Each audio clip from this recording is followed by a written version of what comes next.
বুধবার সকালে বিশালগড় অফিস টিলা নতুন টাউন হলে বিশালগড় মন্ডল সংখ্যালঘু মোর্চার উদ্যোগে একদিনের কার্যকর্তা সম্মেলন অনুষ্ঠিত হয়।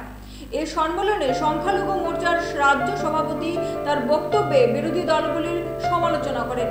সম্মেলনে উপস্থিত ছিলেন ত্রিপুরা প্রদেশ সংখ্যালঘু মোর্চার সভাপতি বিল্লাল মিয়া, ত্রিপুরা ওয়াকফ বোর্ডের চেয়ারম্যান মমস্বর আলী, ত্রিপুরা প্রদেশ যুব মোর্চার সভাপতি ও বিশালগড় বিধানসভার বিধায়ক সুশান্ত দেব সহ অন্যান্য নেতৃবৃন্দ। অনুষ্ঠানে বক্তব্য রাখতে গিয়ে বিধায়ক সুশান্ত দেব জানান, বিরোধী দলের 25 বছরের অপশাসন গোটা রাজ্যকে ধ্বংস করে দিয়েছে, কিন্তু বর্তমান সরকারের শাসনকালে রাজ্যের প্রভূত উন্নয়ন হয়েছে। সম্মেলনের মাধ্যমে দলের সাংগঠনিক কার্যক্রমকে আরো শক্তিশালী করার বার্তা দেওয়া হয়।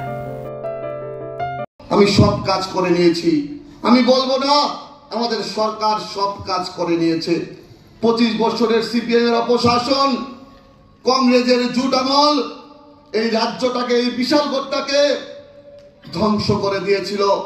যেখানেই যাবেন অনুন্নয়নের ছোঁয়া দেখতে পেতেন, কিন্তু আমরা চেষ্টা করছি এই 25 বছর কংগ্রেসের শাসন, সিপিএম এর শাসন যে ক্ষতিটুকু আমাদের করেছে, আমরা 2 বছরে আমরা সেটা রিকভারি হয়তোবা করতে পারছি না।